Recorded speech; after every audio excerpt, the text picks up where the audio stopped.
Hello बच्चों, welcome to जे पे जीत सीरीज। मैं Akash from Learnohub, a free learning platform जहां पर आप सीख सकते हो physics, chemistry, maths, biology absolutely for free only at learnohub.com।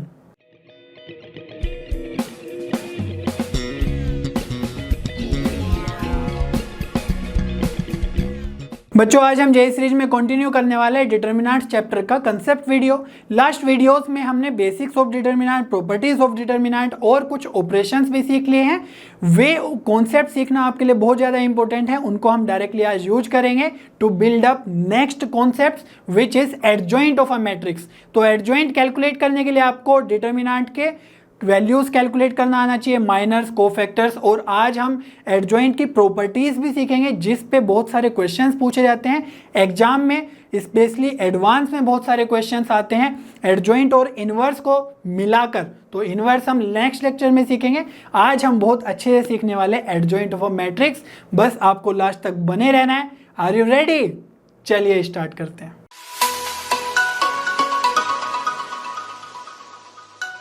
बच्चों, एडजॉइंट मैट्रिक्स कैलकुलेट करना बहुत ही ज़्यादा आसान है। सपोज आपके पास एक मैट्रिक्स है ए, तो इसके जो भी एलिमेंट्स हैं हर एक एलिमेंट के करस्पॉन्डिंग आपको एक कोफैक्टर फाइंड आउट करना है, ठीक है। वो तो हमने बताया ही था फर्स्ट लेक्चर में डिटर्मिनेंट के। सपोज आपको A21 के करस्पॉन्डिंग मीन्स इसका कोफैक्टर चाहिए, तो क्या करोगे आप? C21 फाइंड आउट करने के लिए ये वाला फॉर्मूला है, ठीक है, -1 की पावर i प्लस जे। तो i क्या है यहाँ पर 2 और j क्या है 1, तो ये हो जाएगा 2 + 1 और M21, ठीक है। m क्या रिप्रेजेंट कर रहा है? Minor of that element. तो यहाँ पर देखो -1 की पावर ये ओड नंबर बन जाएगा, 2 + 1 3। तो -1 की पावर अगर ओड नंबर है तो यहाँ पर आ जाएगा -21, और -21 को कैसे लिख सकते हैं? -, है ना, M21 चाहिए। दैट मीन्स यहाँ पर इस रो और इस कॉलम को आप रिमूव कर देंगे, डिलीट कर देंगे, ठीक है। हमेशा ऐसे कट करने की जरूरत नहीं है, इमेजनरी, है ना। सोच लो आपके कौन कौन से एलिमेंट्स कट हो जाएंगे। तो क्या क्या बचा माइनर के लिए? A12, A13 और A32 और A33, ठीक है। ये हमारा हो जाएगा माइनर। बस इस डिटर्मिनेंट को अब एक्सपेंड करना है और रिजल्टेंट आ जाएगा हमारा कोफैक्टर। तो बाहर तो माइनस है ही, एक्सपेंड कैसे करते हैं? A12 की मल्टीप्लाई हो जाएगी हमारी A33 के साथ, माइनस A32 की मल्टीप्लाई हो जाएगी A13 के साथ। याद है ना? तो यहाँ पर माइनस के अंदर मल्टीप्लाई करोगे तो C21 हमारे पास एक कोफैक्टर आ जाएगा ऑफ दिस एलिमेंट। तो यहाँ पर आपको क्या करना है? हर एक एलिमेंट के करस्पॉन्डिंग कोफैक्टर कैलकुलेट करना है और उसको एक मैट्रिक्स में पुट कर देना है, ठीक है। जैसे A11 का कोफैक्टर निकाला तो C11, A12 का निकाला C12, इसी तरीके सारे एलिमेंट्स का कैलकुलेट कर लिया। अब बस ये जो मैट्रिक्स है इसका हमें ट्रांसपोज ले लेना है, ठीक है। ट्रांसपोज निकालना भी हमने बताया ही है जब मैट्रिसेस चैप्टर में पढ़ रहे थे। क्या करते हैं ट्रांसपोज के लिए? जो रो है उसको कॉलम बना देना है, या फिर ऐसे सोच लो कि जो कॉलम है वो रो बन जाएगा, ठीक है। अब देखो C11, C12, C13 जो रो है वो कॉलम बन गए, C11, C12, C13, ठीक है। Second row second column, third row बन जाएगी थर्ड कॉलम। तो इस तरीके से जो ये मैट्रिक्स जनरेट हुई है यही क्या है? हमारी एडजॉइंट ऑफ मैट्रिक्स A, ठीक है। तो A मैट्रिक्स का एडजॉइंट कैलकुलेट करना बहुत ही हुआ आसान। यहां से आप कैलकुलेट कर लोगे, बस आपको ट्रांसपोज करना है कोफैक्टर मैट्रिक्स का। क्लियर है इतनी बात? और यहाँ पर ये तो क्लियर ही है कि किस तरीके से हम कोफैक्टर हर एक एलिमेंट के करस्पॉन्डिंग कैलकुलेट कर सकते हैं। अब एक इंपॉर्टेंट डिस्कशन कर लेते हैं, ठीक है। यहाँ पर हमें क्या ध्यान देना है? हमने देखा था कि जब हम डिटर्मिनेंट कैलकुलेट करते हैं किसी भी मैट्रिक्स का, है ना, तो कैसे आता है वैल्यू? हमने बताया था कि अगर किसी भी रो या किसी भी कॉलम के एलिमेंट्स को उसके कोफैक्टर से मल्टीप्लाई कर दिया जाए तो वो ही रिजल्टेंट जो बनेगा, है ना, ऐड करने के बाद वो बन जाएगा उस मैट्रिक्स का डिटर्मिनेंट का वैल्यू। तो यहाँ पर कैसे आएगा डिटर्मिनेंट का value? A11 C11 plus A12, ये मैं क्या कर रहा हूँ? रो 1 में उसके करस्पॉन्डिंग कोफैक्टर से मल्टीप्लाई कर रहा हूँ, ठीक है, A13 C13। तो जब हमने उस एलिमेंट के और उसी कोफैक्टर को मल्टीप्लाई किया तो ये क्या आ जाएगा हमारा? एक वैल्यू, फिर ये वाला भी और ये वाला भी, तीनों को ऐड करने के बाद हमारे जो रिजल्टेंट मिलेगा वो मिलेगा हमें determinant of that matrix. But अगर हमने रोंग कॉम्बिनेशन के साथ ये मल्टीप्लाई कर लिया, लाइक रो 1 के साथ हमने कोफैक्टर ऑफ रो 3 मल्टीप्लाई कर लिया, तो वो जो रिजल्टेंट बनेगा है ना कैलकुलेट करने के बाद, वो हो जाएगा 0।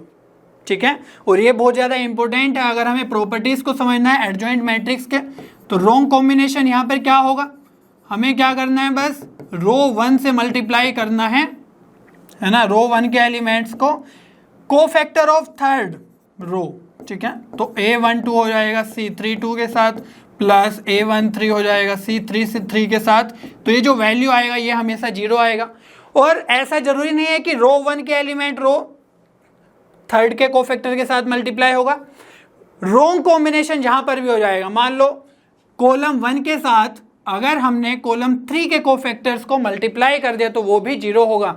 बस जो करेक्ट कॉम्बिनेशन है उसी से हमें डिटर्मिनेंट का वैल्यू आएगा, अदरवाइज सारे के सारे कॉम्बिनेशन 0 में रिजल्ट करेंगे। जैसे अगर मैं लिखूं जो ये है A11 C13 plus A21 C23 plus A31 and cofactor of C33, ये हो जाएगा हमारा 0। ठीक है, तो ये हमारे रोंग कॉम्बिनेशंस हैं। इसको एक एग्जांपल के तरीके से देख लेते हैं, एग्जांपल के थ्रू, क्योंकि ये बहुत ज़्यादा इंपॉर्टेंट प्रॉपर्टी है ना, ये ध्यान रखना चाहिए आपको। तो यहाँ पर एक हमारे पास डिटर्मिनेंट है, इसका वैल्यू अगर हम कैलकुलेट करना चाहें तो उसके लिए पहले हम कोफैक्टर कैलकुलेट कर लेते हैं किसी भी रो के या कॉलम के।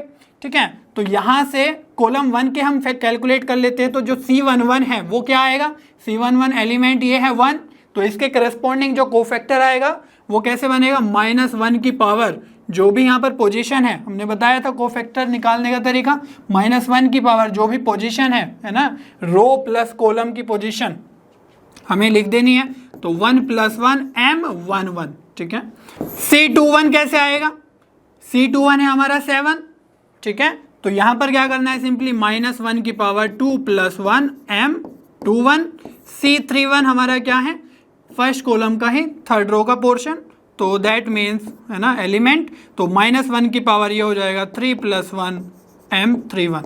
तो अब देखो -1 की पावर यहाँ पर 2 है तो ये पॉजिटिव ही हो जाएगा, है ना, इवन पावर है, तो ये आ जाएगा M11 इक्वल्स टू, ये ओड पावर है तो ये आ जाएगा M21 इक्वल्स टू, ये आ जाएगा हमारा -1 की पावर 4 है तो ये आ जाएगा प्लस M31। ठीक है, अब M11 कैसे कैलकुलेट करते हैं, बहुत ही आसान है। जो ये 11 एलिमेंट है इसका जो रो है और कॉलम है उसको बस डिलीट कर दो, है ना, इमेजिनरी आपको डिलीट करना है, बार बार आप ऐसे नहीं करोगे। तो क्या बचा, -5 3 4 3, तो -5 की मल्टीप्लाई 3 से हो जाएगी तो ये बन जाएगा -15, और -4 × 3 हो जाएगा 12, तो -27 आंसर। ठीक है, अब यहाँ पर अगर आपको माइनस ऑफ M21 कैलकुलेट करना है तो कैसे करोगे, मीन्स M21 कैलकुलेट करना है तो ये जो है हमारा सेकंड, है ना, सेकंड रो फर्स्ट कॉलम का एलिमेंट, तो इस बार क्या करेंगे, ये और ये कैंसिल। ठीक है,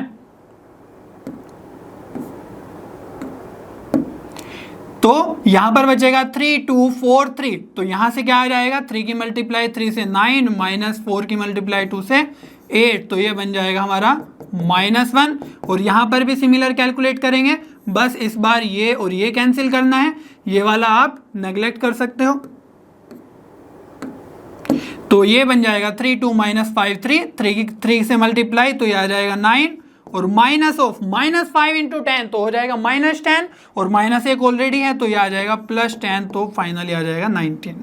ठीक है, अब क्या करना है, क्या देखना है हमें देखना है कि रोंग कॉम्बिनेशन के साथ रिजल्ट क्या आएगा और राइट कॉम्बिनेशन के साथ रिजल्ट क्या आएगा।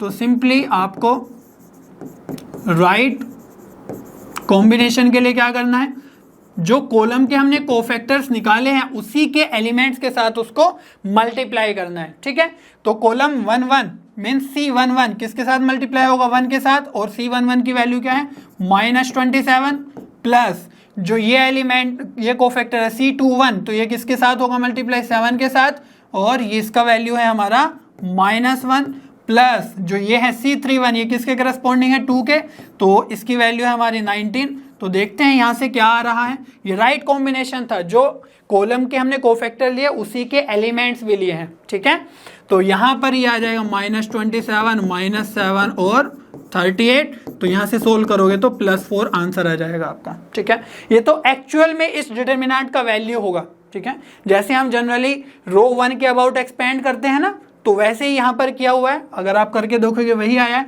और अगर रोंग कॉम्बिनेशंस की बात करें हम, ठीक है,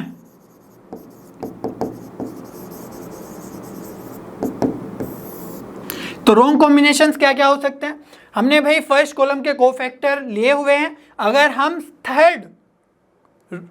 थर्ड कॉलम के अगर एलिमेंट से इसको मल्टीप्लाई करें तो क्या बनेगा, ये आ जाएगा हमारा 2 इंटू यहाँ पर है -27, ये एलिमेंट क्या है 3 के साथ क्या मल्टीप्लाई होगा, ये -1, ठीक है, प्लस यहाँ पर है 3 अगेन, तो इसके साथ मल्टीप्लाई क्या होगा हमारा 19। तो देखते हैं ये क्या आ रहा है रिजल्ट, यहाँ से आ जाएगा -54 -3 और उधर से आ जाएगा 57। ठीक है, तो -54 -3 क्या होगा प्लस -57, तो +57 के साथ ये बन जाएगा 0। किसी और कॉलम के साथ भी, सेकंड कॉलम के साथ भी आप ये चेक कर सकते हो। तो रोंग कॉम्बिनेशन जब भी होगे वहाँ पर रिजल्ट आ जाएगा हमारा 0। ठीक है, और इसी के साथ हम बढ़ते हैं अपनी प्रॉपर्टीज़ की तरफ, जहाँ पर जो क्वेश्चन है वो सबसे ज़्यादा पूछे जाते हैं। ठीक है, तो फर्स्ट प्रॉपर्टी है हमारी कि अगर कोई भी ए मैट्रिक्स में हम एडजॉइंट ऑफ ए से मल्टीप्लाई करें या फिर एडजॉइंट ऑफ ए से ए में मल्टीप्लाई करें तो वो आ जाता है डिटर्मिनेंट ऑफ ए इंटू आई, है ना। आई क्या है यहाँ पर, आइडेंटिटी मैट्रिक्स। और इसको इस तरीके से भी देख सकते हैं कि जो प्रोडक्ट है ए और एडजॉइंट ऑफ ए का वो होता है कम्यूटेटिव। ठीक है, कम्यूटेटिव मतलब जैसे हम लिखते हैं 5 इंटू 4 और 4 इंटू 5, तो दोनों का वैल्यू क्या है 20 है। ठीक है, दैट मीन्स किसी भी तरीके से आप करोगे तो सेम ही रिजल्ट देगा, दैट मीन्स कम्यूटेटिव है ना। 5 इंटू 4 इक्वल्स टू 4 इंटू 5 लिख सकते हैं, जैसे यहाँ पर भी हो रहा है। अगर आपने याद हो कि मैट्रिक्स मल्टीप्लिकेशन जब हम करते हैं ए इंटू बी, तो वो बी इंटू ए नहीं होता है, वहाँ पर कम्यूटेटिव नहीं होता है मैट्रिक्स मल्टीप्लिकेशन। तो देखो इसको समझना कैसा है, इस प्रॉपर्टी को, प्रॉपर्टी 1 है। तो इसमें हमारे पास एक तो मैट्रिक्स है ए, ठीक है, जनरल मैट्रिक्स ऐसे लिख दिया पोजीशन के फॉर्म में, और उसका एडजॉइंट ऑफ ए भी हमने लिख दिया है। ठीक है, जैसे हमने यहाँ पर बताया था कि एडजॉइंट ऑफ ए कैसे कैलकुलेट करते हैं, तो जो ये है ये मैट्रिक्स हमने यहाँ पर लिख दिया है। अब इन दोनों का मल्टीप्लाई क्या होगा उसको हम देखने की कोशिश करते हैं। ठीक है, तो मैट्रिक्स मल्टीप्लिकेशन तो आपको आता ही है, क्या करना होता है, सिंपली आपको करना है रो बाय कॉलम। ठीक है, तो फर्स्ट रो की मल्टीप्लाई, उसके करस्पॉन्डिंग एलिमेंट्स की मल्टीप्लाई अगर सेकंड मैट्रिक्स के फर्स्ट कॉलम के एलिमेंट से करोगे तो क्या मिलेगा हमें, ये वाला फर्स्ट एलिमेंट मिलेगा। तो देखो ध्यान से, a11 की मल्टीप्लाई होगी c11 से, प्लस a12 की मल्टीप्लाई होगी c12 से, प्लस a13 की मल्टीप्लाई होगी c13 से, है ना। और ये रिजल्ट क्या है हमारा, अगर आप यहाँ पर देखो ये वाला रिजल्ट यही तो लिखा हुआ a11 c11 a12 c12 a13 c13। ठीक है, दिख रहा है। तो ये जो वैल्यू है ये क्या जनरेट करती है, determinant of that A matrix. ठीक है, जो ये मैट्रिक्स लिखी हुई है ना, उसी का तो डिटर्मिनेंट जनरेट करती है। तो हम यहाँ पर क्या लिख सकते हैं easily, determinant of A. Clear है इतनी बात। तो यहाँ से अगर हमें नेक्स्ट एलिमेंट चाहिए तो क्या करेंगे, फर्स्ट रो के सेकंड कॉलम से मल्टीप्लाई करेंगे। ठीक है, तो यहाँ पर जब हम मल्टीप्लाई करेंगे a11 with C21, a12 with C22, a13 with C32, तो ये आप देख सकते हो कि एक रोंग कॉम्बिनेशन जा रहा है। ठीक है, अगर मैं यहीं से देखूं, यहाँ पर जो रोंग कॉम्बिनेशन है ये तो रो 3 के साथ है। अगर हम, है ना, a11 इस कॉलम की अगर हम सेकंड कॉलम के कोफैक्टर से मल्टीप्लाई करें तो क्या होगा, a11 C12 plus a21 C22 plus a31 with C32, ये भी क्या आ जाएगा 0। ठीक है, तो ये हमें वहाँ पर यूज़ करना है। अब जब हम इससे मल्टीप्लाई करेंगे, आप लिख कर देख सकते हैं पूरा पूरा, वो हमारा आएगा कंप्लीटली 0। ठीक है, ऐसे ही जब फर्स्ट रो की हम थर्ड कॉलम से करेंगे यहाँ पर, तो देखो ये है a11 ये है C31, रोंग कॉम्बिनेशन है। ठीक है, तो वहाँ पर भी आ जाएंगे सारे के सारे एलिमेंट्स का समेशन 0। अब अगर हम ये सेकंड रो के साथ फर्स्ट कॉलम की मल्टीप्लाई करेंगे तो यहाँ पर है a21, यहाँ पर है C11, तो ये भी आ जाएगा 0। और अगर हम सेकंड रो की सेकंड कॉलम से करेंगे तो देखो क्या बनेगा, a21 C21 a22 C22 plus a23 C32, तो यहाँ पर 21 22 23 होगा, तो A23 की जब मल्टीप्लाई होगी C23 के साथ, तो वहां पर जो हमें वैल्यू मिलने वाला है वो देखो राइट कॉम्बिनेशन चल रहा है 2 1 2 1 2 2 2 2 एंड 2 3 2 3। तो यहाँ पर जो आपको वैल्यू मिलने वाला है वो मिलेगा डिटर्मिनेंट ऑफ ए। ठीक है, सिमिलरली आप सारे के सारे कॉम्बिनेशन चेक करोगे, मैट्रिक्स मल्टीप्लिकेशन आपको आता ही है, तो यहाँ पर सब जगह 0 जनरेट होगा और यहाँ पर आ जाएगा डिटर्मिनेंट ऑफ ए। ठीक है, अब ये देखो एक स्केलर मैट्रिक्स बन गया है लगभग, तो यहाँ पर सारे के सारे जो डायगोनल एलिमेंट्स है वो क्या है, डिटर्मिनेंट ऑफ ए, जिनको हम कॉमन ले सकते हैं क्योंकि ये कांस्टेंट वैल्यू है। तो डिटर्मिनेंट ऑफ ए अगर हम कॉमन ले ले तो अंदर क्या बनेगा हमारा, यहाँ पे 1 0 0, ये बन जाएगा 0 1 0 0 0 1। तो यहाँ से आप अगर ध्यान से देखो तो ये है डिटर्मिनेंट ऑफ ए और ये है आइडेंटिटी मैट्रिक्स। यस, तो यहाँ पर आप लिख सकते हो determinant of A into identity matrix. तो देखो वही रिजल्ट आ रहा है। और अगर आप पहले एडजॉइंट ऑफ ए लिखोगे बाद में ए से मल्टीप्लाई करोगे, है ना, ये आगे और ये पीछे, तो वहां से भी आपको रिजल्टेंट ऑफ जो मिलने वाला है रिजल्टेंट वो मिलेगा डिटर्मिनेंट ऑफ ए आई के साथ। ठीक है, और यहाँ पर अगर आप और एक रिजल्ट देखो तो अगर ए सिंगुलर मैट्रिक्स है, सिंगुलर मैट्रिक्स का मीनिंग क्या होता है, लास्ट क्लास में भी हमने बताया था कि जिसका डिटर्मिनेंट 0 हो जाए उसी को बोलते हैं हम सिंगुलर मैट्रिक्स। तो जब डिटर्मिनेंट ऑफ ए ही 0 हो जाएगा तो A adjoint of A into adjoint of A into A मिलेगा हमें नल मैट्रिक्स, क्योंकि यहाँ पर जो ये डिटर्मिनेंट ऑफ ए का वैल्यू है वो क्या है, सारा का सारा 0।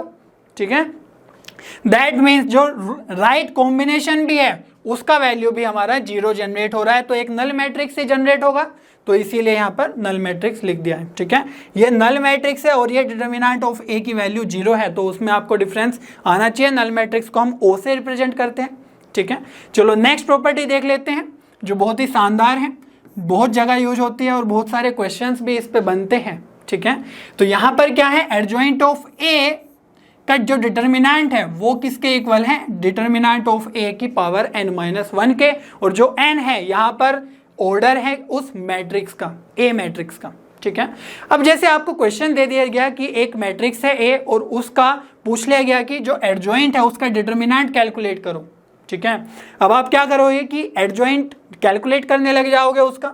ठीक है, कि भाई एक मैट्रिक्स दे दी उसका एडजॉइंट कैलकुलेट करते हैं, फिर उसका डिटर्मिनेंट कैलकुलेट करोगे तो बहुत ज़्यादा टाइम लग जाएगा। ठीक है, और यहाँ पर ये जो एक ही मैंने कैलकुलेट करके बताया C21, ठीक है, उसी में टाइम लग जाएगा आपको, जैसे यहाँ पर भी हमने कैलकुलेट किए थे तो टाइम लगता है। अगर ये प्रॉपर्टी आपको याद है, ठीक है, तो वहाँ पर आप उस मैट्रिक्स का सिंपली डिटर्मिनेंट कैलकुलेट कर लेंगे और जो भी ऑर्डर है वहाँ पर ऑर्डर पुट करके 3-1 3x3 मैट्रिक्स के लिए आप वैल्यू फाइंड आउट कर लोगे बहुत इजीली।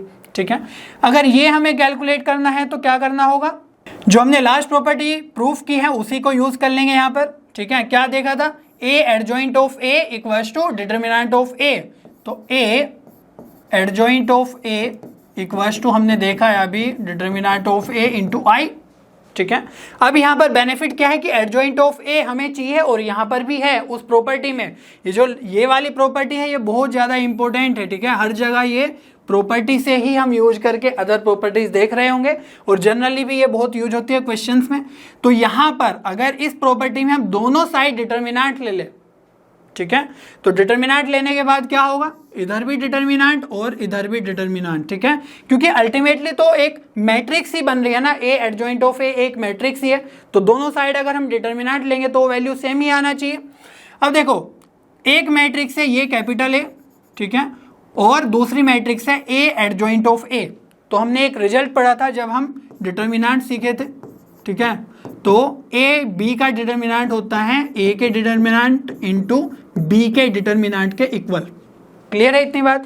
तो यहां पर हम क्या लिख सकते हैं, ए का determinant into adjoint of A का determinant and this will be equal to this. तो यहां पर देखो एक रिजल्ट और सीखा था उसी टाइम पे कि अगर कोई कांस्टेंट मल्टीप्लाइड है किसी भी मैट्रिक्स में, सपोज सी मैट्रिक्स में, ठीक है, और इस कांस्टेंट को हमें बाहर लेना है डिटर्मिनेंट के, तो कैसे करते हैं, हम लिखते हैं इसको k की पावर n सी डिटर्मिनेंट। क्यों, वो आपको लेक्चर देखना होगा फर्स्ट वाला जिसमें हमने मल्टीप्लाई ये सब सीखा था कि इसको बाहर कैसे लाते हैं। तो जो ये n है, n होता है ऑर्डर, ठीक है, तो यहाँ से जो भी ऑर्डर होगा वो बाहर आ जाएगा, वैसे ही जो यहाँ पर ये कॉन्स्टेंट ही तो मल्टीप्लाइड है डिटर्मिनेंट ऑफ ए, एक कॉन्स्टेंट वैल्यू ही तो होती है, और वो किस में मल्टीप्लाइड है, आइडेंटिटी मैट्रिक्स में।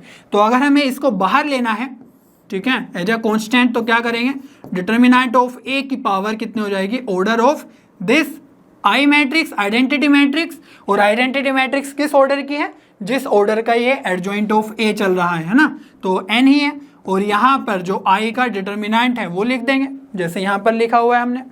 तो यहाँ से क्या करना है, जो ये डिटर्मिनेंट ऑफ ए की वैल्यू है इस कॉन्स्टेंट से बट उधर डिवाइड कर देना है, ठीक है, और हमारा जनरेट हो जाएगा एडजॉइंट ऑफ ए का वैल्यू। यही तो हमें फाइंड आउट करना था। तो यहाँ से अगर डिवाइड कर देंगे तो यह आ जाएगा आपका डिटर्मिनेंट ऑफ ए की पावर n-1, और जो डिटर्मिनेंट ऑफ आइडेंटिटी मैट्रिक्स है वो तो 1 ही होता है, क्योंकि डायगोनल पे सारे के सारे एलिमेंट्स 1 1 1 होते हैं। और जब भी हमने बताया था कि डायगोनल एलिमेंट्स कोई मैट्रिक्स हो, ठीक है, तो उसका जो डिटर्मिनेंट है वो product of their diagonal elements ही होता है। तो यहाँ पर आइडेंटिटी मैट्रिक्स का डिटर्मिनेंट 1, तो ये प्रॉपर्टी आपको समझ में आ गई कैसे जनरेट हो रही है। अब ये जो रिजल्ट है ये डायरेक्टली आपको याद रखना ही होगा, ठीक है, बार बार आप इस तरीके से नहीं सोच सकते, लेकिन आपको फील आना चाहिए कि किस तरीके से ये रिजल्ट जनरेट हो रहे हैं, ठीक है, क्योंकि जब एडवांस में क्वेश्चंस पूछ ले जाते हैं जेईई एडवांस में, वहाँ पर इस तरीके डेरिवेशन ये कहाँ से कैसे जनरेट होते हैं वो आपको आना चाहिए, तभी आप कर पाओगे वो क्वेश्चन, क्योंकि इन बिटवीन द, है ना, दिस डेरिवेशंस क्वेश्चन पूछ ले जाते हैं। नेक्स्ट प्रॉपर्टी देखते हैं, प्रॉपर्टी 3, जिसमें बोला गया कि एडजॉइंट ऑफ ए, ठीक है, हमने एडजॉइंट ऑफ ए कैलकुलेट किया, अब उसका भी एडजॉइंट पूछ लिया गया। तो वो कैलकुलेट करने अगर आप बैठ जाओगे, एक ही बार एडजॉइंट करना बहुत ही टीडियस टास्क है। अगर वो जो रिजल्टेंट आया, ठीक है, उसका दोबारा से एडजॉइंट कैलकुलेट करने लगे तो बहुत ज़्यादा टाइम लग जाएगा, इसीलिए ये रिजल्ट बहुत ज़्यादा इंपॉर्टेंट है, याद रखना, ठीक है। तो ये क्या आएगा, डिटर्मिनेंट ऑफ ए की पावर n-2 और मल्टीप्लाई में होगा ए मैट्रिक्स। n क्या है, अगेन ऑर्डर है मैट्रिक्स का, ए मैट्रिक्स का। तो इसको भी रिजल्ट, इसको भी प्रूफ करने के लिए हम क्या करेंगे, हम करेंगे यूज वही फर्स्ट वाली property, A adjoint of A equals to determinant of A I. लेकिन यहाँ पर एक्चुअली क्योंकि ऑलरेडी ए यूज हो रहा है, तो यहाँ पर हम यूज करेंगे बी एडजॉइंट ऑफ बी, ठीक है। अभी समझ में आ जाएगा कि ये हम क्यों कर रहे हैं, determinant of B into I, ठीक है। तो यहाँ पर जो बी है, बी की जगह हम पुट कर देंगे सिंपली एडजॉइंट ऑफ ए, क्योंकि जो एडजॉइंट ऑफ ए है वो भी क्या है, एक मैट्रिक्स से तो जनरेट होगी, तो बी को हम ये वाली ही मैट्रिक्स मान लेते हैं एडजॉइंट ऑफ ए। इससे बेनिफिट ये होगा कि जो ये लेफ्ट हैंड साइड में है वो यहाँ पर हमें दिखने लगेगा, बस फिर उसको हमें कैलकुलेट करना है, ठीक है। तो b की जगह हमें क्या पुट करना है, एडजॉइंट ऑफ a, और यहां पर क्या होगा, अंदर बन जाएगा एडजॉइंट ऑफ, ये b की जगह क्या पुट करना है, एडजॉइंट ऑफ a, ठीक है। तो लेफ्ट हैंड साइड में अगर आप ध्यान से देखो ये क्या बन रहा है, adjoint of a,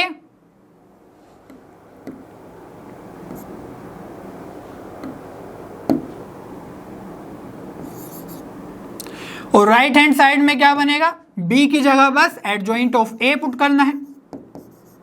all right, तो यहां से अगर आप ध्यान से देखो, इसको हमें फाइंड आउट करना है, मीन्स ये जो एडजॉइंट ऑफ a है इसको किसी ना किसी तरीके से हम एलिमिनेट कर दें, ठीक है। तो हमारा टास्क क्या रहेगा, इसको एलिमिनेट करना। और हमने सीखा है, यहां पर भी लिखा हुआ है b adjoint of b equals to determinant of b I. अगर हम यही a के लिए लगा दें तो क्या बनेगा, a into adjoint of a equals to determinant of a into I. तो यहाँ पर अगर हम a से मल्टीप्लाई कर दें, a एडजॉइंट ऑफ a, तो a से क्या कर रहे हैं हम, दोनों साइड मल्टीप्लाई करेंगे, इधर भी a मैट्रिक्स से मल्टीप्लाई कर रहे हैं और राइट हैंड साइड भी हम a मैट्रिक्स से मल्टीप्लाई करेंगे। तो ये जो है एडजॉइंट ऑफ a, ये तो एक कांस्टेंट नंबर ही है, और मल्टीप्लाई हो जाएगी a i के साथ। क्लियर हो रही है बात। और इससे बेनिफिट क्या होगा अभी देखते हैं, और जो अंदर बचेगा जो हमें फाइंड आउट करना है वो तो एज इट इज हम लिख लेंगे, ठीक है। अभी जो a एडजॉइंट ऑफ a क्या बन गया, यहां पर देखो ये जो फॉर्मूला है a एडजॉइंट ऑफ a बन गया है डिटर्मिनेंट ऑफ a आई, तो बस इसको लिख दो determinant of a I. All right, और ये तो हमें फाइंड आउट ही करना है एडजॉइंट ऑफ a, और यहां से एडजॉइंट ऑफ ए को क्या लिख सकते हैं, लास्ट प्रॉपर्टी में सीखा है अभी जस्ट, एडजॉइंट ऑफ ए को लिख सकते हैं हम डिटर्मिनेंट ऑफ ए की पावर n-1, और ए की जब आई के साथ मल्टीप्लाई करते हैं तो ये क्या बन जाएगा, ए।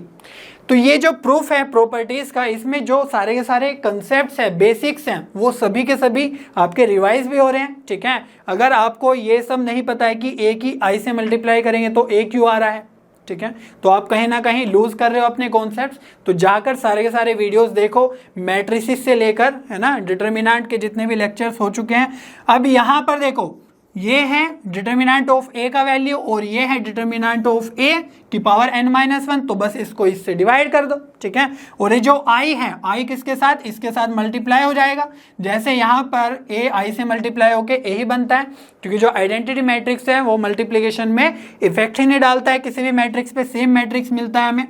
तो ये भी यहाँ पर सेम मिलेगा, आई को, है ना, ए के डिटर्मिनेंट को उधर ले जाएंगे तो इधर से मिलेगा adjoint of A equals to, ये बन जाएगा हमारा डिटर्मिनेंट ऑफ n-1 है, और जब डिवाइड करेंगे तो ये आ जाएगा n-2 इंटू ए मैट्रिक्स, ठीक है। यही तो रिजल्ट हमें देखना था वहां से।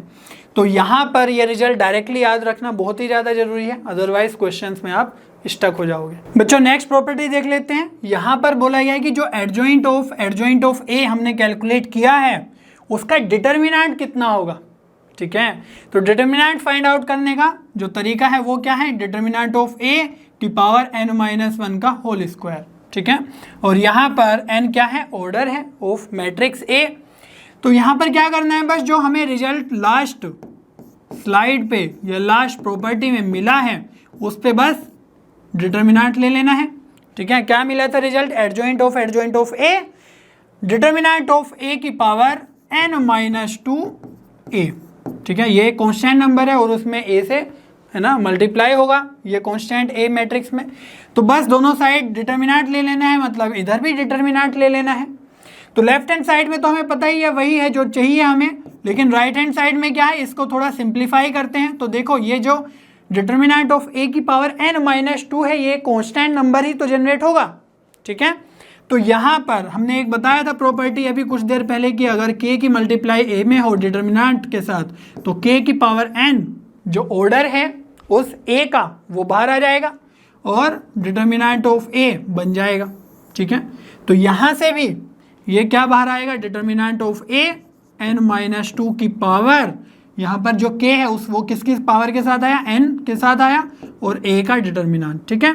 तो यहाँ पर क्या करना है, सिंपली आपको अब डिटर्मिनेंट ऑफ ए की पावर n-2, उसकी भी पावर n है तो मल्टीप्लाई होगी पावर्स आपस में, तो n की मल्टीप्लाई n-2 से हो जाएगी, तो ये बन जाएगा n² - 2n। और यहाँ पर जो डिटर्मिनेंट है उसको लिख देते हैं एज इट इज।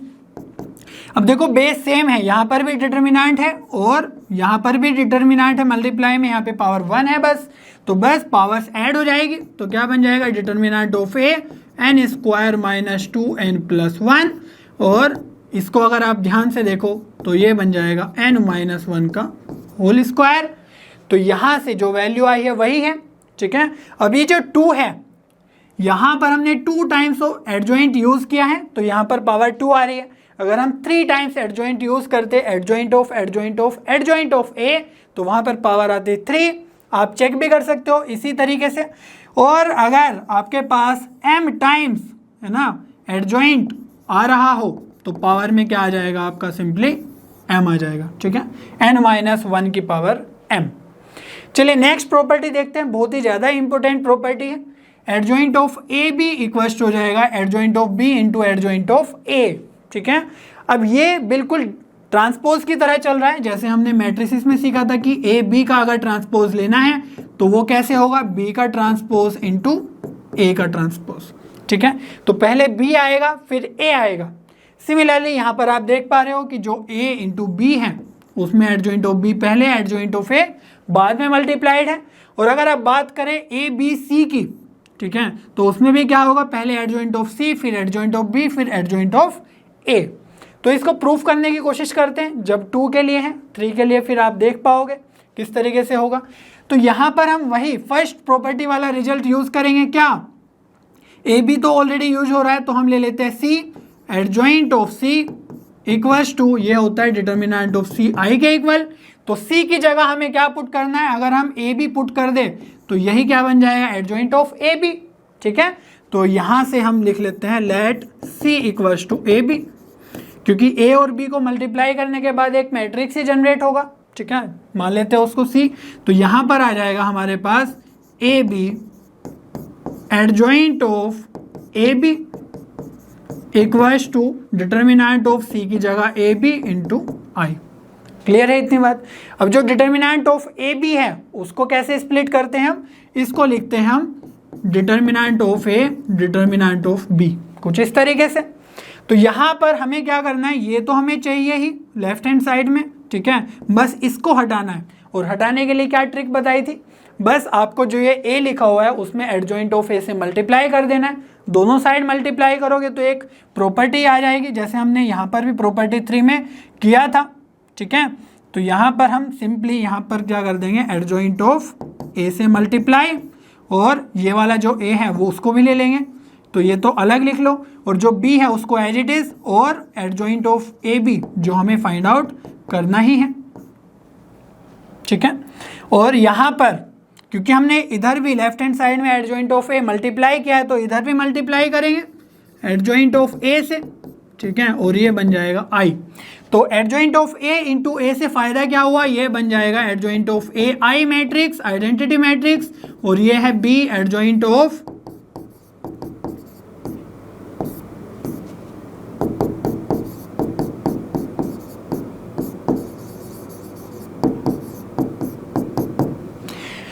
बाकी सब कुछ सेम ही रहने वाला है। अब इससे फायदा क्या हुआ, डिटर्मिनेंट ऑफ ए कैंसिल हो गया है।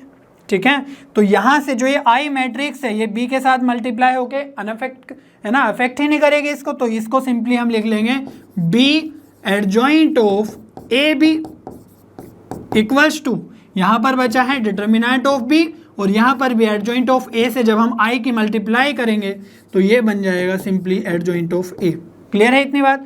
तो यहां पर हमें बी अभी एलिमिनेट करने की कोशिश करनी है, ए तो हमारा हो चुका है, और एक बार हमारा बी हट गया तो यहां से हमें जो रिजल्ट चाहिए वही आ जाएगा। ठीक है, अगेन हम बी को हटाने के लिए क्या करेंगे, मल्टीप्लाई करेंगे, तो सिंपली एडजॉइंट ऑफ बी से हमें मल्टीप्लाई करना है, और ये जो बी है उसके साथ हम यूज कर लेंगे, अंदर क्या बचेगा, adjoint of A B equals to में क्या है, adjoint of determinant of B, और यहां पर जैसे हमने मल्टीप्लाई किया एडजॉइंट ऑफ बी से, तो राइट हैंड साइड में भी हम मल्टीप्लाई करेंगे एडजॉइंट ऑफ बी से। अब ध्यान ये रखना है कि हमने देखो बी और एडजॉइंट ऑफ बी के लेफ्ट साइड में, ठीक है, प्री मल्टीप्लिकेशन किया है, तो हम राइट साइड में भी प्री मल्टीप्लिकेशन करेंगे। ऐसा नहीं कि एडजॉइंट ऑफ ए के बाद हम मल्टीप्लाई कर देंगे, वो रॉन्ग हो जाएगा। तो यहां पर हम क्या करेंगे, एडजॉइंट ऑफ बी और एडजॉइंट ऑफ ए तो ऑलरेडी वहां पर प्रेजेंट ही है, तो यहां से भी जो ये बनेगा पूरे का वैल्यू वो क्या आ जाएगा, डिटर्मिनेंट ऑफ बी आई, और यहां पे जो डिटर्मिनेंट ऑफ बी है वो कैंसिल हो जाएगा।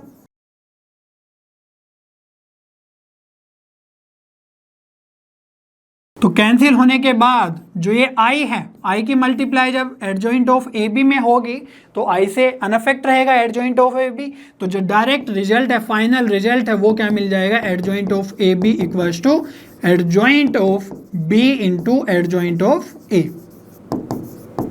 ठीक है, तो इस तरीके से आप प्रूफ कर सकते हो, और ये प्रूफ करने को नहीं आएगा एग्जाम में, मैं अगेन बोल रहा हूँ, यहाँ पर जो हम ट्रिक्स यूज़ करते हैं वो कहीं ना कहीं आपको यूज़ करने में आ जाएगी एग्जाम के टाइम में, तो आपको आइडिया होना चाहिए कि किस तरीके से ये रिजल्ट्स जनरेट हो रहे हैं। और यहाँ पर ABC के लिए भी हम यही तरीका अपनाएंगे। बस क्या करना है, AB की जगह हमें C इक्वल्स टू है ना ABC मान लेना है, सपोज D मैट्रिक्स, और फिर अगेन हमें ABC जो यहाँ पर मल्टीप्लाई में होगा उसको डिफरेंट तरीके से है ना, जो बताया है उसी तरीके से एलिमिनेट करते जाएंगे, तो हमारे पास ये वाला रिजल्ट आ जाएगा।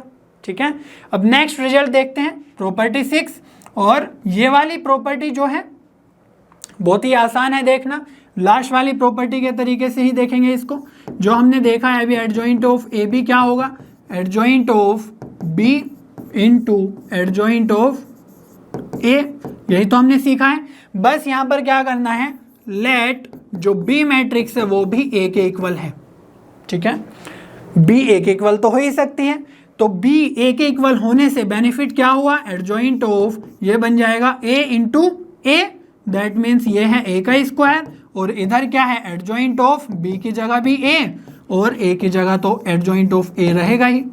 तो लेफ्ट हैंड साइड में क्या बना, एडजॉइंट ऑफ ए स्क्वायर, और राइट हैंड साइड में बन गया एडजॉइंट ऑफ ए का होल स्क्वायर। ठीक है, इसी तरीके से जब आप ए बी सी के लिए यूज करोगे कि बी भी सी है, बी भी ए है और सी भी ए है, ठीक है, इसकी जगह भी ए पुट कर दो, इसकी जगह भी ए पुट कर दो, तो यहाँ क्या बन जाएगा एडजॉइंट ऑफ ए क्यूब, और यहाँ पर बन जाएगा हर जगह adjoint of A, adjoint of A यहाँ पर तो है ही, तो एडजॉइंट ऑफ ए का पावर 3।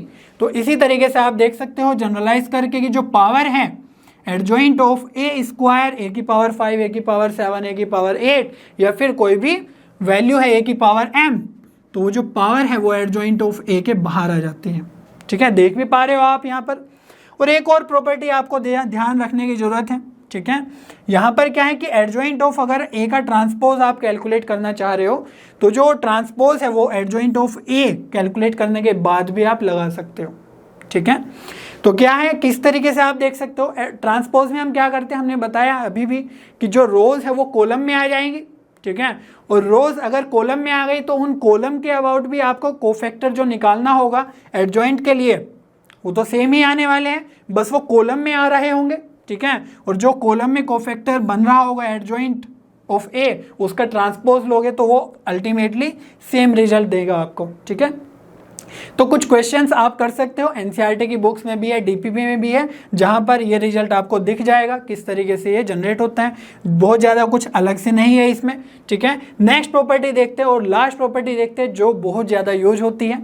ठीक है, ये है हमारी एडजॉइंट ऑफ के ए इक्वल्स टू के की power n-1 adjoint of A. तो ये इंपॉर्टेंट क्यों है, क्योंकि कई बार जैसे हमने यहाँ पर भी बताया था कि जब डिटर्मिनेंट के अंदर कुछ कांस्टेंट से मल्टीप्लाई हो तो वो बाहर आता है। ठीक है, के की पावर n के साथ आता है। ठीक है, लेकिन अगर एडजॉइंट हो तब कैसे आएगा उसको देखना है। ठीक है, तो यहाँ पर वो रिजल्ट भी यूजफुल रहेगा कि के ए बाहर आएगा तो के की power n determinant of A. ठीक है, बस इसी को हमें यहाँ पर यूज करना है। कैसे, हमें पता है फर्स्ट प्रॉपर्टी वही बार बार यूज हो रही है। ठीक है, डिटर्मिनेंट ऑफ बी आई के इक्वल होता है ये, बस बी की जगह क्या पुट करना है, हमें ए पुट कर देना है, के ए, लेट बी इक्वल्स टू के ए। तो यहाँ पर क्या बन जाएगा, ये बन जाएगा के ए, और एडजॉइंट के अंदर भी क्या बन जाएगा हमारा के ए, है ना। तो यही तो हमें कैलकुलेट भी करना है, और राइट हैंड साइड में भी क्या आ जाएगा, के ए का डिटर्मिनेंट इंटू आई। क्लियर है इतनी बात। अब यहाँ पर जो के है वो तो ठीक है कांस्टेंट है, लेकिन जो ए मैट्रिक्स है उसको एलिमिनेट करना है। तो कैसे करेंगे, एडजॉइंट ऑफ ए से दोनों तरफ मल्टीप्लाई कर दो, तो क्या बन जाएगा के एडजॉइंट ऑफ ए, और ये ए हम कंज्यूम कर लेंगे, इसमें यूज कर लेंगे, और एडजॉइंट ऑफ के ए तो हमें कैलकुलेट ही करना है। और इधर की साइड भी हम क्या करेंगे, एडजॉइंट ऑफ ए से मल्टीप्लाई कर लेंगे। जो ये के ए का डिटर्मिनेंट है ये वाला रिजल्ट यहाँ से लिख लो, के की पावर n डिटर्मिनेंट ऑफ ए, और एडजॉइंट ऑफ ए से हमने मल्टीप्लाई किया है लेफ्ट हैंड साइड में, तो इधर भी करेंगे, और आई के साथ तो मल्टीप्लाई रहेगा ही।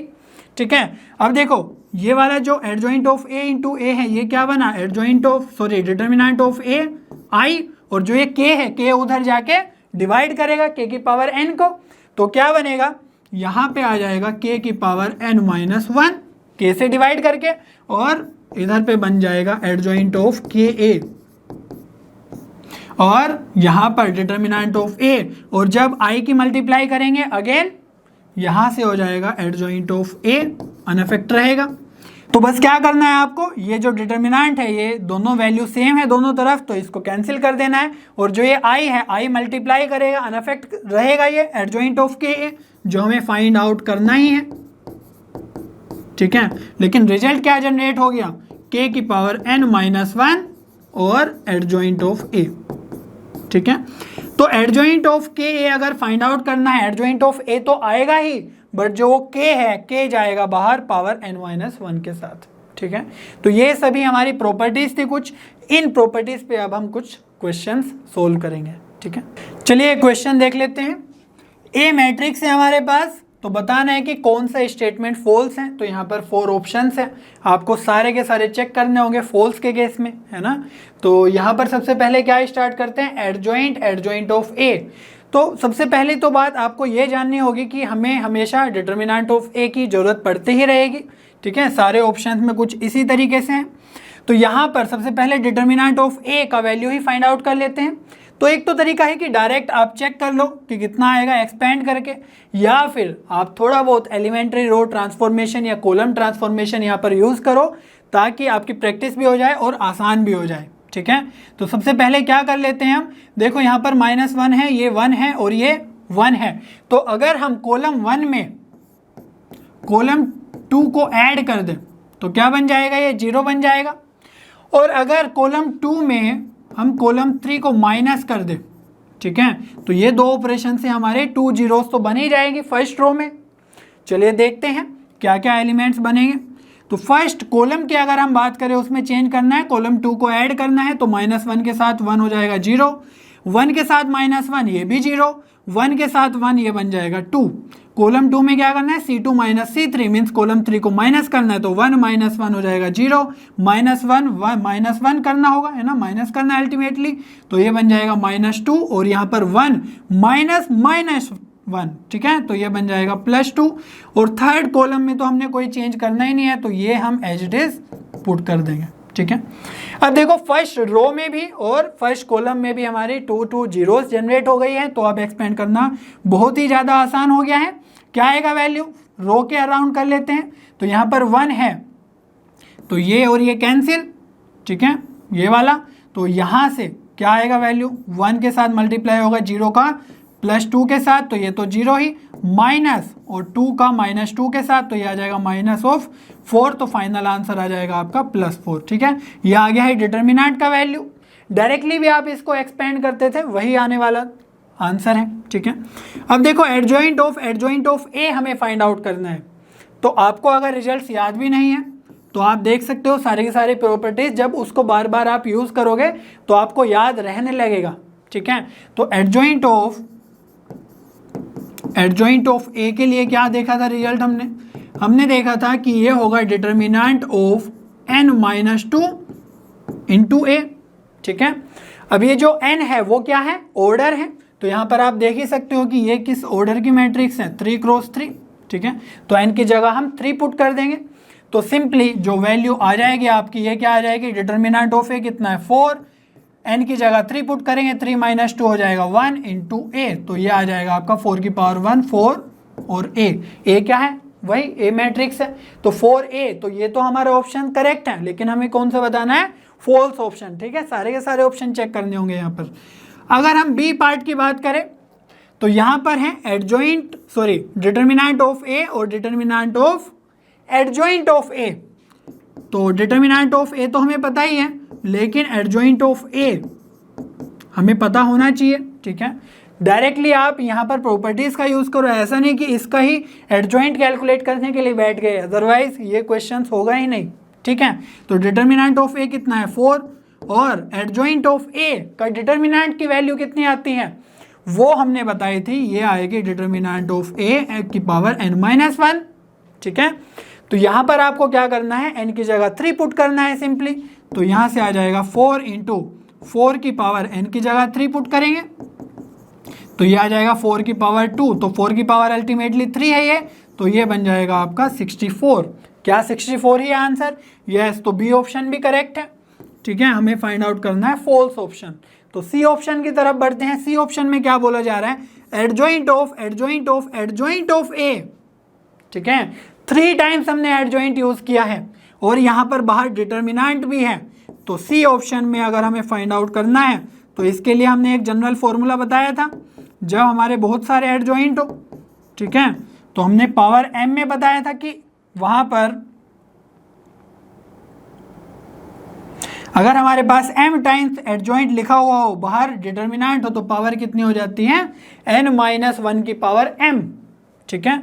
तो यहां पर आपको क्या करना है, सिंपली डिटर्मिनेंट ऑफ a की पावर n-1, तो n क्या है यहाँ पर 3 है, और 3 - 1 2, और उस 2 की पावर क्या बन जाएगी आपकी 3 क्यों? क्योंकि 3 टाइम्स हमारा एडजॉइंट आ रहा है, तो ये बन जाएगा फाइनली आपका डिटर्मिनेंट ऑफ ए की पावर 2 की पावर 3 दैट मीन्स 8, और डिटर्मिनेंट ऑफ ए कितना है 4 है, हमने कैलकुलेट कर ही लिया है, तो 4 की पावर 8 कितना आएगा? ध्यान से देखो यहाँ पर 2 की पावर 10 में है आंसर, तो 4 की पावर में ना करके हम इसको क्या करेंगे 2 की पावर 2 की होल पावर 8, तो ये आ जाएगा 2 की पावर, अब ये पावर्स मल्टीप्लाई होगी है ना, 2 की पावर 2 की पावर 8 है, तो 2 इंटू 8 बन जाएगा 2 की पावर 16, ठीक है।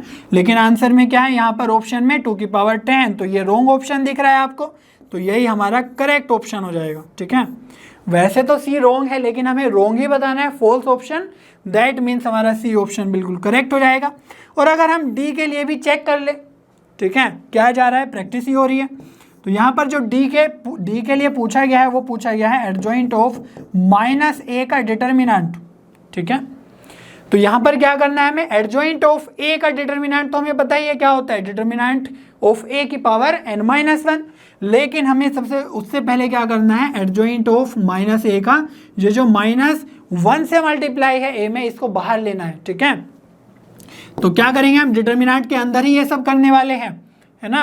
तो जब हम किसी भी कांस्टेंट को बाहर लेते हैं तो क्या करते हैं एडजॉइंट से, यहाँ पर अगर हमें के ए मल्टीप्लाइड में है तो के को बाहर लेना है, तो पावर क्या हो जाएगी n-1, तो यहाँ पर के क्या है हमारा कांस्टेंट, -1 से मल्टीप्लाइड है, तो पावर क्या हो जाएगी n-1, n है हमारा 3, तो n-1 मीन्स 3 - 1 2, और यहाँ पर अंदर बच जाएगा एडजॉइंट ऑफ ए, ठीक है। तो बस -1 की पावर 2 है, दैट मीन्स ये 1 ही है, ठीक है, तो 1 ही है, दैट मीन्स यहाँ पर इसका कोई इफेक्ट ही नहीं है मल्टीप्लाई में, तो हमें सिंपली एडजॉइंट ऑफ ए ही पूछा गया है। और एडजॉइंट ऑफ ए क्या होता है, यहाँ पर हमने देखा था adjoint of A means adjoint of A की पावर n-1, और यह आया था हमारा 4 की पावर 2, तो यह आ जाएगा आपका सिंपली 16। क्या ये 16 ही है? यस, तो डी ऑप्शन भी करेक्ट है, लेकिन हमें फॉल्स यहाँ पर रिपोर्ट करना था, तो इसलिए सी ऑप्शन हमारा करेक्ट हो जाएगा क्वेश्चन के अकॉर्डिंग। तो यहाँ पर नेक्स्ट प्रॉब्लम देखते हैं, और ये हमारा जी मेन 2022 में पूछा गया है, काफ़ी रिसेंट क्वेश्चन है, ठीक है। तो इस तरह के क्वेश्चंस आपसे पूछ लिए जाते हैं एग्जाम्स में। चलिए देखते हैं, let A and B be 2 3x3 matrices, तो जो भी हम n यूज कर रहे होंगे वो क्या होगा 3, ठीक है, 3x3 ऑर्डर की है।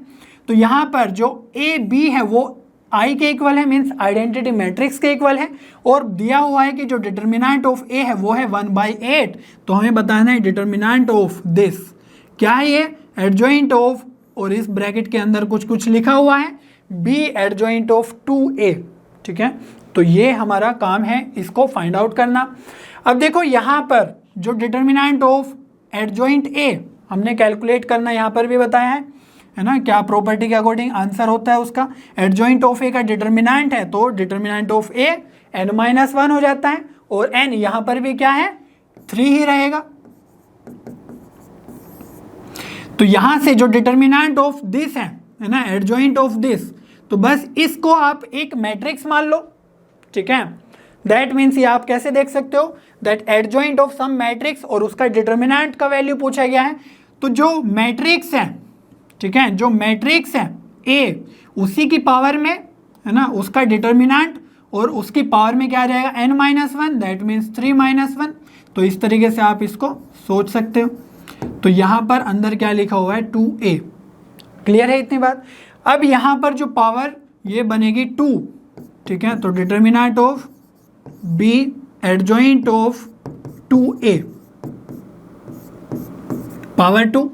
अब यहाँ पर ध्यान से देखो, इस पावर 2 को तो भूल जाओ अभी, ठीक है, ये अंदर रखो, पावर का हम देखते रहेंगे, बट अगर डिटर्मिनेंट के अंदर हम ध्यान से देखें तो b into adjoint of 2a है, ठीक है।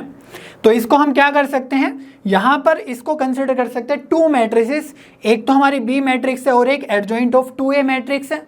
तो जब भी हम डिटर्मिनेंट लगाते हैं किसी भी मैट्रिक्स पे मल्टीप्लिकेशन पे, तो वो अलग अलग हो जाते हैं, कैसे होंगे, determinant of b into determinant of adjoint of 2a, है ना, ये अलग अलग हो गई डिटर्मिनेंट, और बाहर में पावर 2 चल ही रही है, क्लियर है इतनी बात। अब डिटर्मिनेंट ऑफ b की पावर में हम ले लेंगे, क्योंकि मल्टीप्लाई में है तो इस पे भी आएगी पावर, ठीक है। और जो ये डिटर्मिनेंट है एडजॉइंट ऑफ 2a, इस पे भी एक पावर आएगी, मीन्स 2 की, ठीक है। अब इसको हमें सोल्व करने की कोशिश करनी है। जो डिटर्मिनेंट ऑफ b है वो तो हम कैलकुलेट कर लेंगे। तो यहाँ से अगर हम ध्यान से देखें तो अगेन हमें क्या करना है, सबसे पहले हम इसको बाहर ले लेते हैं। एडजॉइंट ऑफ 2a है ना, जैसे हमने यहाँ पर किया था एडजॉइंट ऑफ -a और उसका डिटर्मिनेंट था, तो -a में हमने बोला कि -1 से मल्टीप्लाई है तो उसको बाहर ले लेंगे। वैसे ही यहाँ पर 2 मल्टीप्लाइड है तो उसको बाहर ले लेते हैं। तो क्या बनेगा यहाँ पर 2 की, जब ये कॉन्स्टेंट बाहर आएगा तो ये आ जाएगा 2 की पावर 3 - 1, ठीक है। तो वहाँ पर बन जाएगा 2 की पावर 2 और अंदर रहेगा एडजॉइंट ऑफ a और इसका डिटर्मिनेंट, और बाहर तो पावर 2 चल ही रहा है और इधर भी b का डिटर्मिनेंट का स्क्वायर। क्लियर है इतनी बात। अब इसमें आगे भी हमें फर्दर थोड़ा सोल्व करना होगा। अब देखो ये बन गया है हमारा कितना 4, ठीक है। अब इसको आप ऐसे देखो कि कोई मैट्रिक्स है और उसमें एक कांस्टेंट मल्टीप्लाइड है, ठीक है। तो यहाँ पर अगर हमारे कांस्टेंट मल्टीप्लाइड हो किसी भी मैट्रिक्स में तो कैसे आता है बाहर, है ना, डिटर्मिनेंट में। तो ये आ जाएगा k की power n determinant of a, याद है कि नहीं। तो यहाँ पर ये जो 4 है 4 की पावर में n आएगा और n क्या है, power of order of this matrix. तो ये बन जाएगा आपका डिटर्मिनेंट ऑफ b का होल स्क्वायर इनटू, जब 4 बाहर आएगा तो ये बन जाएगा आपका 4 की पावर 3 और अंदर बचेगा एडजॉइंट ऑफ a का डिटर्मिनेंट, ठीक है। और ये पावर में तो चल ही रहा है, ये जो चेंज किया है हमने वो सिर्फ अंदर ही अंदर किया है, ठीक है। अब लास्ट स्टेप बचा है हमारा एडजॉइंट ऑफ a का वैल्यू क्या आता है। तो एडजॉइंट ऑफ a का वैल्यू हमारा होगा, बाकी सब कुछ सेम ही रहने वाला है। 4 की पावर 3 है तो ये हो जाएगा 64, ठीक है। और एडजॉइंट ऑफ a का वैल्यू क्या आता है, हमने यहाँ पर देखा हुआ है, वो आता है डिटर्मिनेंट ऑफ a की पावर n - 1 मीन्स 3 - 1 2, तो ये आ जाएगा 2 की पावर 2। तो यहाँ से डिटर्मिनेंट ऑफ b का होल स्क्वायर और ये है 64 का होल स्क्वायर, ठीक है, क्योंकि ये मल्टीप्लाइड में है, इसकी पावर में 2 है, और यहाँ पर आ जाएगा डिटर्मिनेंट ऑफ a की पावर 4। क्लियर है इतनी बात। कितनी सारी प्रॉपर्टी यहाँ पर यूज़ की है। अगर आपको समझ नहीं आ रहा है दोबारा देखो, सारी की सारी प्रॉपर्टीज़ देखो। एक ही एग्जाम में एक ही क्वेश्चन में सारा का सारा हमने यूज़ कर लिया है, सारा का सारा प्रॉपर्टीज़, ठीक है। अब बस हमारा मेन टास्क है डिटर्मिनेंट ऑफ b और डिटर्मिनेंट ऑफ a कैलकुलेट करना, ठीक है। वो कहाँ से करेंगे, ab = I हमें गिवन है तो बस इसी का यूज़ कर लेना है। हमें पता है कि अगर हम दोनों साइड डिटर्मिनेंट लेंगे तो हमारा कुछ ना कुछ यूजफुल रिजल्ट जनरेट होगा। इनको अगर अलग करना है तो determinant of a into determinant of b, और आइडेंटिटी मैट्रिक्स का डिटर्मिनेंट क्या आता है, 1 ही आता है, ठीक है। और ये जो प्रॉपर्टी है वो तो हमने यहाँ पर भी यूज की है, ठीक है, यहाँ से इसको स्प्लिट करने में। और जो डिटर्मिनेंट ऑफ a है उसकी वैल्यू कितनी गिवन है, 1/8, तो बस 1/8 इंटू डिटर्मिनेंट ऑफ b = 1, और यहाँ पर आ जाएगा डिटर्मिनेंट ऑफ b = 8, है ना। ये 8 उधर जाके मल्टीप्लाई होगा, बस इसमें सारी वैल्यूज पुट कर देनी है। डिटर्मिनेंट ऑफ b कितना है 8, तो ये हो जाएगा 8 × 8, ऑल राइट। और ये कितना है 64 का स्क्वायर, ठीक है। और ये क्या है, डिटर्मिनेंट ऑफ a की पावर 4, और डिटर्मिनेंट ऑफ a तो हमें गिवन ही है 1/8, तो 1/8 की पावर 4, या फिर मैं ऐसे लिख दूँ 8 की पावर 4, या फिर 8 को 4 टाइम्स लिख दूँ, एक ही बात रहेगी, ठीक है। अब देखो क्या क्या कैंसिल हो रहा है, 8 और 8 2 टाइम्स कैंसिल हो गया, और 8 × 8 कितना होगा 64, तो यहाँ से बचेगा हमारा फाइनल आंसर 64, ठीक है। क्या ये ऑप्शन में है, ये सी ऑप्शन में करेक्ट आंसर हमारा मिल जाएगा। तो यहाँ पर बहुत सारी प्रॉपर्टीज़ यूज हुई है, शायद आपको एक बार में समझ में नहीं आई होगी, तो इसको थोड़ा सा रिपीट करके देख लो, ठीक है। तो वहाँ से आपको सारी की सारी चीज़ें क्लियर हो जाएंगी। और ऐसे ही क्वेश्चन पूछे जाते हैं, एक ही क्वेश्चन में सारी की सारी प्रॉपर्टीज़ आपको पूछ लेंगे, पता नहीं कहाँ से कौन सी प्रॉपर्टी यूज हो रही होगी। इसीलिए जो बेसिक प्रॉपर्टीज़ हैं, ठीक है, उनको आप ध्यान रखो, छोटे छोटे क्वेश्चन उन पे सोल्व करो, और फिर जब छोटे छोटे क्वेश्चन सोल्व करके आपको एक कॉन्फिडेंस बिल्डअप हो जाएगा, फिर आप इस तरह के क्वेश्चंस भी डायरेक्टली सोल्व कर पाओगे, ठीक है। छोटे छोटे क्वेश्चंस कहाँ से मिलेंगे, आपको डीपीपी में क्वेश्चंस मिल जाएंगे, और आप एनसीईआरटी में भी ये सब प्रॉपर्टीज यूज करके कर सकते हो, ठीक है। तो चलिए नेक्स्ट क्वेश्चन की तरफ बढ़ते हैं।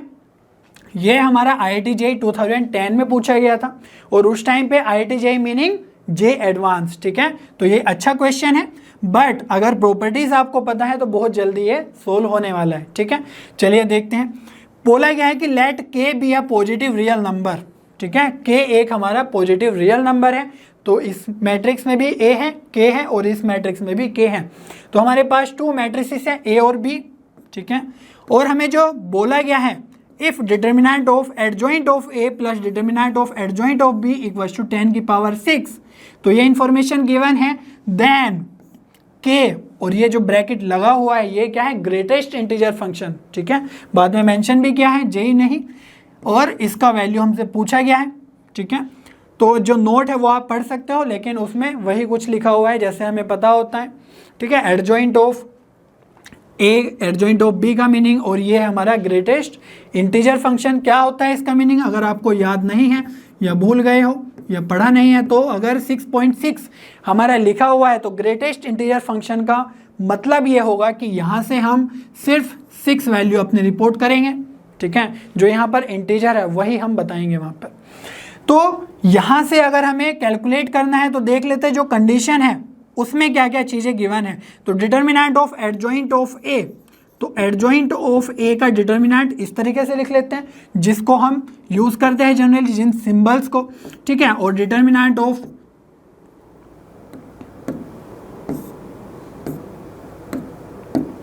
और एडजॉइंट ऑफ बी, इसका भी डिटर्मिनेंट, ठीक है, इक्वल्स टू गिवन है हमें 10 की पावर 6।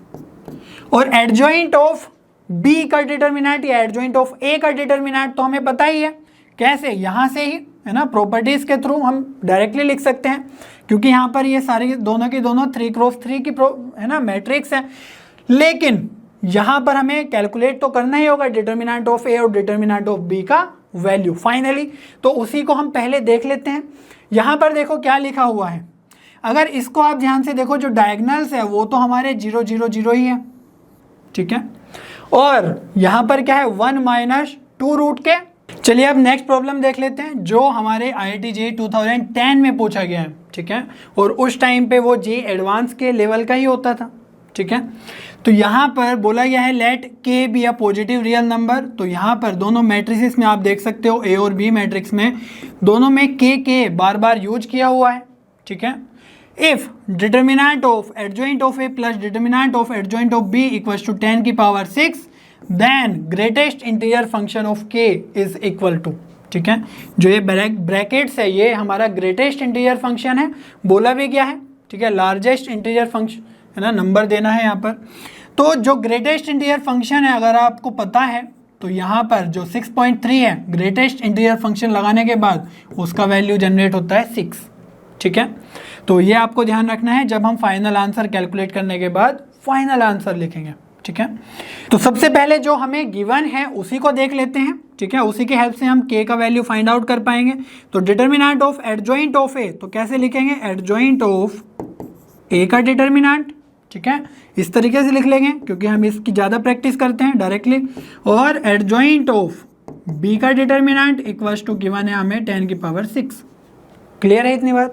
और adjoint of A adjoint of B का डिटर्मिनेंट कैसे निकालते हैं, अभी हमने यूज़ किया है कहाँ पर, adjoint of A equals to adjoint of A की पावर n-1।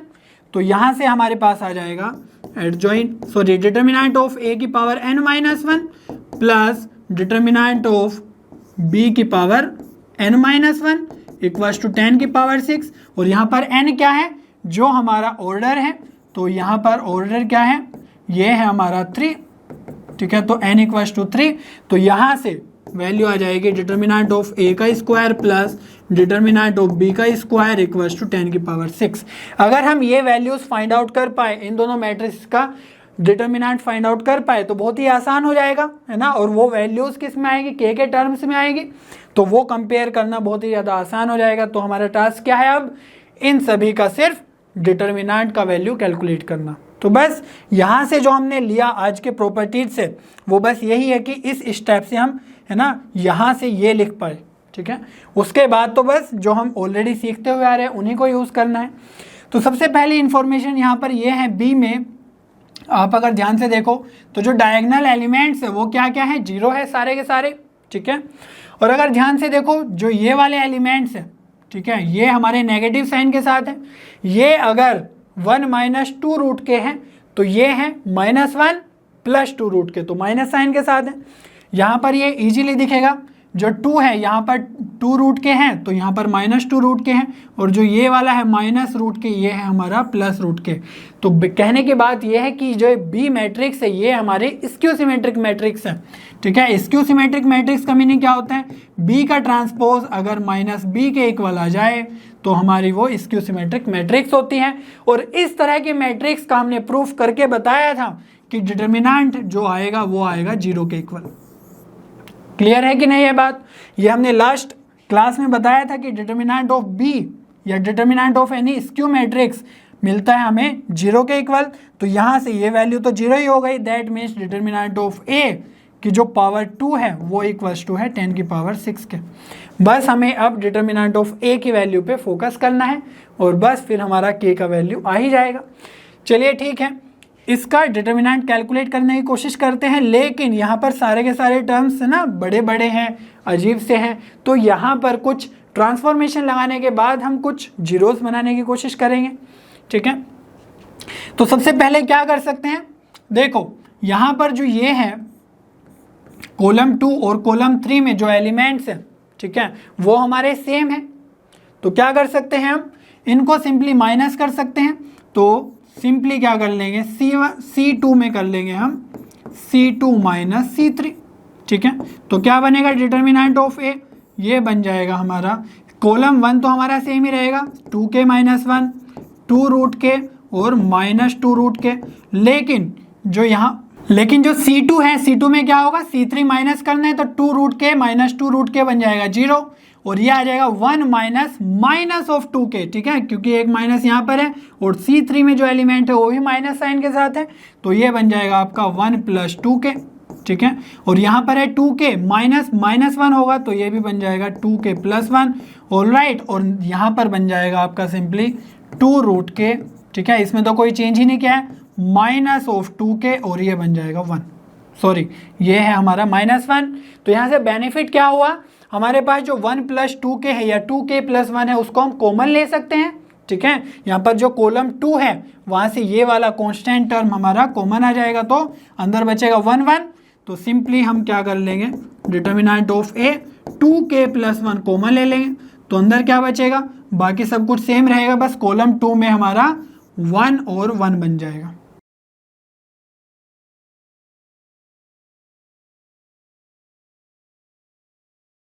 अब हम क्या कर सकते हैं, यहाँ पर हम रो 2 में से रो 3 माइनस कर सकते हैं। तो बेनिफिट क्या होगा कि जो 1 में से 1 जाएगा तो वो 0 बन जाएगा। ठीक है, तो हमारे जीरोस बन जाएंगे कॉलम 2 के अंदर।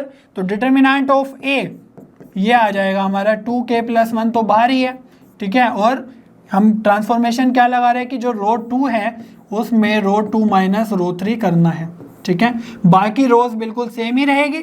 तो रो 1 के अंदर क्या है 2k माइनस 1 और ये है 0 2 रूट के, और रो 2 के अंदर हमें रो 3 के एलिमेंट्स माइनस करने हैं।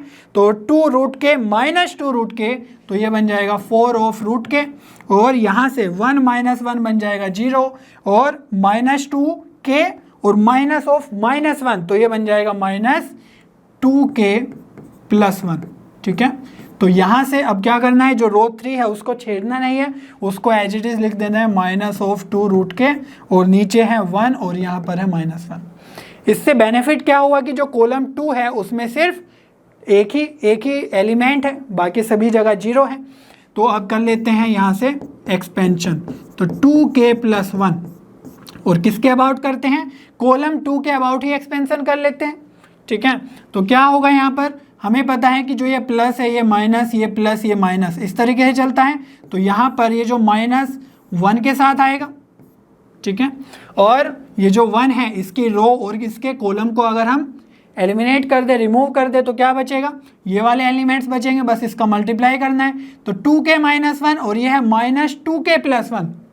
ठीक है, तो अगर यहाँ से भी आप माइनस कॉमन ले लो तो ये बनेगा 2k माइनस 1, है ना, माइनस बाहर, तो ये फाइनली बन जाएगा -2k माइनस 1 का स्क्वायर, क्योंकि इनकी मल्टीप्लाई होनी है इस तरीके से, और जब इसकी मल्टीप्लाई होगी तो ये बन जाएगा 4 × 2 8 और बाहर माइनस ही आएगा 8 और रूट के है तो ये बन जाएगा k। क्लियर है इतनी बात। यहाँ पर आपको क्या करना है, ये हमारा ब्रैकेट भी है, माइनस से अगर मल्टीप्लाई करेंगे तो ये सिंपली बन जाएगा सारे के सारे वैल्यूज प्लस साइन के साथ, ठीक है। तो ये आ जाएगा 2k - 1 का होल स्क्वायर प्लस 8k, ठीक है। बस डिटर्मिनेंट ऑफ a हमें यहाँ से कैलकुलेट कर लेना है जल्दी से, क्योंकि ये k के टर्म्स में आएगा तभी हमें k की वैल्यू यहाँ से मिल जाएगी। तो इसको कैलकुलेट करके क्या होगा, ये बन जाएगा 4k² प्लस 1 - 4k और ये है प्लस 8k और मल्टीप्लाई में है सब कुछ, तो 2k + 1। और अगर यहाँ से देखो तो ये -4k है प्लस 8k है, तो बस यहीं पे डिफरेंस आएगा, ये बन जाएगा प्लस 4k + 1, ठीक है। ये जो लिखा हुआ है ये क्या लिखा हुआ है, ये लिखा हुआ है 2k + 1 का होल स्क्वायर, ठीक है। आप रिवर्स बैक है ना कर सकते हो, तो 2k + 1 इंटू 2k + 1 का होल स्क्वायर, इसको एक्सपेंड करोगे तो वही जनरेट होगा। दैट मीन्स दोनों सेम ही है बेस में, पावर यहाँ पर 1 है वहाँ पर 2 है, तो इसका जो आंसर आया डिटर्मिनेंट ऑफ a वो क्या आ जाएगा आपका 2k + 1 की पावर 3, और बाहर तो पावर 2 है ही डिटर्मिनेंट ऑफ a के ऊपर, तो ये है इक्वल टू 10 की पावर 6। अब ये देखो पावर 3 है यहाँ पर 2 है, तो ये बन जाएगा 2 + 1k की पावर 6 और ये है 10 की पावर 6। क्लियर है इतनी बात। अब यहाँ पर बेस आप कंपेयर कर सकते हो बहुत ही इजीली, तो 2k + 1 = 10 और यहाँ से जो k की वैल्यू आएगी वो आ जाएगी 2k = 9 और k = आ जाएगा 4.5। लेकिन हमें क्या चाहिए, उसका ग्रेटेस्ट है ना लार्जेस्ट इंटीजर लेस देन और इक्वल टू k, ठीक है। तो हमने बताया कि अगर इसका ये कैलकुलेट करना है तो ये कितना आएगा वैल्यू 4, ठीक है। तो आंसर हमारा आ जाएगा 4। तो डिफरेंस मीन्स जो आज का लेक्चर था वो कहाँ बेनिफिशियल था, सिर्फ इतने में। उसके बाद जो प्रीवियस लेक्चर्स का नॉलेज था वो यूज आ रहा है, ठीक है। लास्ट लेक्चर में हमने सीखा था कि स्क्यू सिमेट्रिक मैट्रिक्स का जो डिटर्मिनेंट है वो 0 होगा, और ये रो ट्रांसफॉर्मेशन और कॉलम ट्रांसफॉर्मेशन भी लास्ट लेक्चर में देखें। तो मैट्रिसेस और डिटर्मिनेंट चैप्टर जो ये दो चल रहे हैं, इन दोनों में पूरी है ना एक दूसरे से कनेक्टेड है, और सारे के सारे लेक्चर्स बहुत ज़्यादा कनेक्टेड है। अगर आपने एक भी मिस कर दिया तो आगे के कॉन्सेप्ट आप समझ नहीं पाओगे अच्छे से। तो सारे के सारे लेक्चर्स टाइमली देखते रहो और सारे के सारे कॉन्सेप्ट पैरेलली अच्छे से समझते जाओ। जहाँ पर भी प्रॉब्लम आ रही है उसको अच्छे से दोबारा देख लो, ताकि वो क्वेश्चन और वो कॉन्सेप्ट आपका बिल्कुल क्लियर हो जाए, ठीक है। मुझे उम्मीद है आपको सभी कॉन्सेप्ट बहुत अच्छे से समझ में आए होंगे। नेक्स्ट वीडियो में हम inverse of a matrix calculate करना सीखेंगे।